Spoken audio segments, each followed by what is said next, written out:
جو بندہ ایک دفعہ دیکھ لیتا ہے نا پوری بات، وہ پھر ان کے ساتھ نہیں رہتا کہ کتنے جھوٹے ہیں یہ لوگ۔ اب اس میں انہوں نے جناب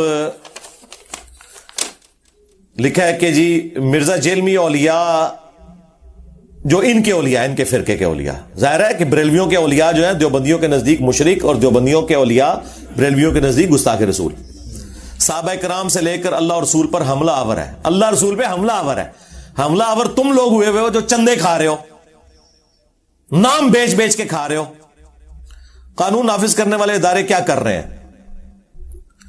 انجینئر محمد مرزا سکونت جیلم اور آگے وہ پورا ایڈریس لکھ کے وہ کہتے ہیں اس کے گستاخانہ بیان نیٹ پر موجود ہے۔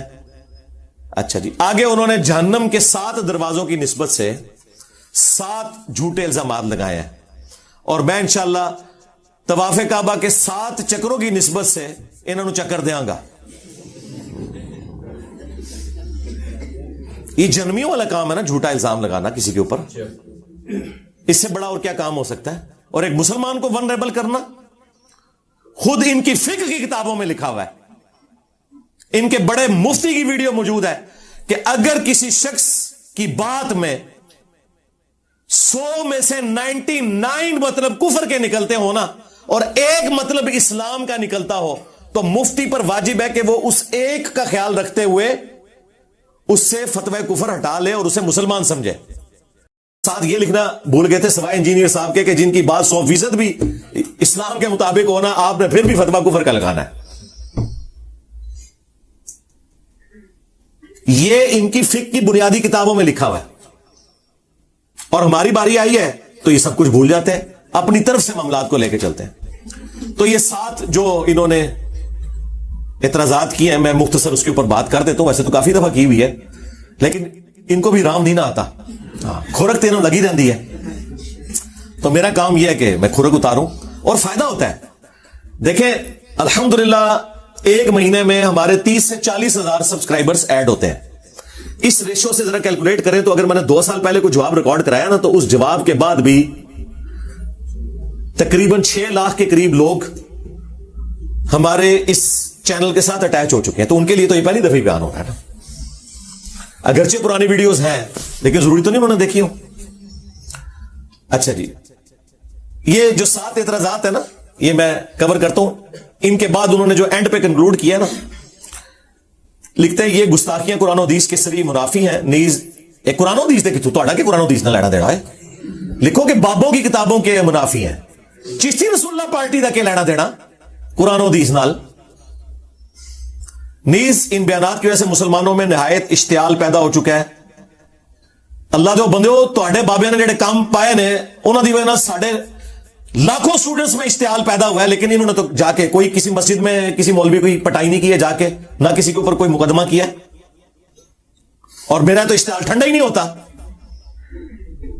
ہاں، لہذا قانون نافذ کرنے والے اداروں سے درخواست ہے کہ وہ اس گستاخ رسول اور کھلے اسلام کے دشمن، اسلام نہیں سرکار، تواڈے فرقے دا دشمن، اسلام دا تواڈے نال کی لینا دینا؟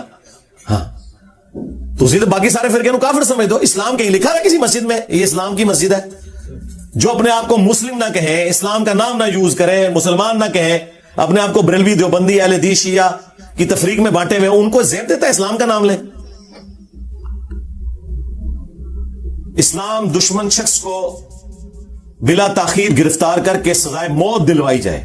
موت میں تو پچھلے اگلے نو دے دیتی ہے علمی طور پہ، ہاں میں نے اپنی تبھی موت مر جانا ہے انشاءاللہ تعالی، شہادت کے ذریعے مروں یا اپنا ٹائم جو اللہ نے لکھا ہے وہ تو مقرر کے اوپر آنا ہی آنا ہے، تو جو کم پینا سی وہ پہ گیا جائے۔ ہاں،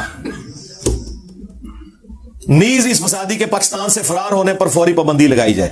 سرکار میں تو فرار نہیں ہونا، میں تو فرار کراتا ہے، میں فرار ہونا جے۔ اچھا، یہ اس طرح کی باتیں کر کے نا ترغیب دلاتے نا اتوں نکلے، نہ میں نہیں نکلنا، ہاں نہ دانا، ہاں میں کیوں نکلنا ہے؟ نکلتے وہ لوگ ہیں کہ جنہوں نے باہر کے ملکوں میں جا کے چندے بٹورنے ہوتے ہیں محفل نعت کے ذریعے، یا قوالیاں گا کے، یا عرس کروا کے، پیروں سارے پیر ان کو بلاتے ہیں، ان کو مولویوں کو۔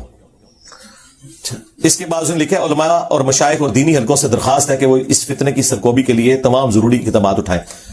پورے پمفلٹ پہ کہیں نہیں لکھا ہوا کہ علماء سے درخواست ہے کہ اس کے فتنے کا علمی رد کریں قرآن و حدیث کی روشنی میں.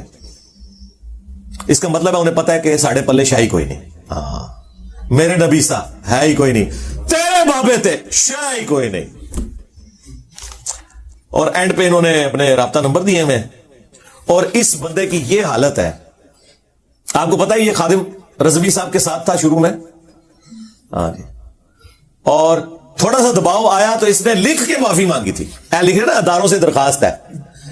انہیں اپنی عرضیاں پائیاں نے, اور 4 دن پہلے کہہ رہا سی کہ آرمی چیف نو بھی زہر دے دیو تے پرائم منسٹر نو بھی زہر دے دیو, انہوں نے خانسامے انہوں نے زہر دین تے 4 دن بعد انہیں خود زہر پی لیا وہ پڑھ کے. اور اسی لیے خادم رضوی صاحب نے اسے کک آؤٹ کر دیا تھا اپنی زندگی کے اندر. اور اب اس بندے کی عزت یہ ہے کہ اسے کوئی بندہ گھاس نہیں ڈالتا, تو اس نے کہا میں انٹری مار لواں, چلو اتوں میری کوئی دال گل جائے نا. اللہ دے بندے ہو, تھوڑے وڈیاں دی دال نہیں گلی, تسی تے شاہی کوئی نہ ہو. اور یہ ان کی چیف حرکتیں ہیں. نام لکھا ہے جی پیر محمد افضل قادری بانی تحریک لبیک یا رسول اللہ. یعنی جنہوں وڑن بھی نہیں دیندے دفتر ہی لکھا ہے بانی. سجادہ نشین نیک آباد مراڑیاں شریف گجرات. اب یہ جو انہوں نے 7 جہنم کے دروازوں کی نسبت سے جھوٹے الزامات لگائے ہیں اور ان کو جس طریقے سے جسٹیفائی کیا وہ بھی میں آپ کو ساتھ ساتھ بتاتا ہوں. انہوں نے ساتھ لکھ دیا, یہ بڑی نیکی کی ہے انہوں نے. مجھے خوشی ہے کہ اس پمفلٹ پہ انہوں نے یہ نیکی کی ہے کہ میری آدھی عبارت لکھ کے نا اس کے اوپر جو فتویٰ بنتا ہے نا, کون سی چیز انہیں چبھی ہے وہ بتائی ہے. ورنہ پہلے مجھے بتانی پڑتی تھی کہ انہوں نے پیڑ ہے, وہ خود لکھ دیتی انہوں نے. نمبر 1, نبی اکرم صلی اللہ علیہ وآلہ وسلم کے بارے میں کہتا ہے کہ یہود نے کہا. یہ کل کا چھوکرا ہمیں کیا سکھائے گا؟ یہود نے کہا. جدو یہودیاں نے کیا تھا پھر میرے کھاتے کیوں بات تھا؟ کتنے جائیں لگے. یہ تو آپ بات کر سکتے ہیں کہ بتاؤ کدھر لکھا ہوا ہے, لیکن گستاخی کہاں سے ہوئی؟ گستاخی تب ہوگی جب میں کہوں بقول ان کے. تو اس کے اوپر وہ لکھتے ہیں حالانکہ یہود نے نبی اکرم صلی اللہ علیہ وآلہ وسلم کو ہرگز چھوکرا نہیں کہا. اے دیکھو یہودی ایجنٹ یہودیاں دفاع کر رہے ہیں. اوے یہودی ایجنٹو, یہودیوں نے جتنے ہمارے نبی کو تکلیف دی ہیں سارے منافقین یہودی تو تھے, ایجنٹیاں کر دے انہوں نے. یہ انتہائی گستاخانہ لفظ چھوکرا ملزم مذکور کا اپنا گستاخانہ لفظ ہے. اس کھلی گستاخی پر 295C کا اطلاق ہوتا ہے جو ناقابل معافی جرم ہے اور ناقابل ضمانت ہے. اور یہودیوں کے دفاع کرنے والے مولویوں, تمہیں پتا ہے کہ یہودیوں نے قرآن میں جو کچھ رپورٹ ہوا ہے کہ کیا کچھ کہا ہے؟ میں نے جو لفظ بولا یہ تو ان کی باتوں کو میں نے سم اپ کر کے اردو کے محاورے میں لنگوسٹک میں بولا تھا. قرآن میں سورہ المنافقون جو منافقین سے متعلق ہے اس میں آتا ہے کہ عبداللہ ابن ابی نے کہا کہ جب ہم عزت والے مدینے میں داخل ہوں گے تو مدینے سے نبی صلی اللہ علیہ وآلہ وسلم اور ان کے اصحاب ان کا ذکر کر کے کہا کہ ان ذلیلوں کو ہم مدینے سے نکال دیں گے. نعوذ باللہ. یہ یہودیوں نے کہا اور قرآن نے نقل کیا اور پھر ساتھ فرمایا کہ بے شک عزت اللہ اس کے رسول اور اہل ایمان کے لیے, لیکن منافقین بے خبر ہے اس بات سے. اور بخاری میں بڑی تفصیل کے ساتھ حدیث ہے, زید ابن ارقم نے یہ بات سن لی تھی, انہوں نے نبی اسلام کو شکایت کی تو عبداللہ ابن ابی نے جھوٹی قسم کھا لی کہ یا رسول اللہ میں نے کوئی آپ کے بارے میں ایسی بات نہیں کی, حالانکہ کی ہوئی تھی. تو نبی اسلام نے وہ جھوٹی قسم کو ایکسپٹ کر لیا, آپ کی شفقت تھی. لیکن وہ صحابی اتنے غمناک ہوئے کہ اللہ تعالیٰ نے ان کی دلجوئی کے لیے قیامت تک کے لیے قرآن میں آیت نازل کر دی اور اتنا گستاخانہ جملہ اللہ نے نقل فرمایا کہ یہودی کہتے تھے کہ جب ہم عزت والے مدینے میں داخل ہوں گے یہاں سے ذلیلوں کو نکال دیں گے. اسے کہا جاتا ہے نقل کفر, کفر نہ باشد, یعنی کفر کی نقل اتارنا کفر نہیں ہوتا. یہ بکواس اس نے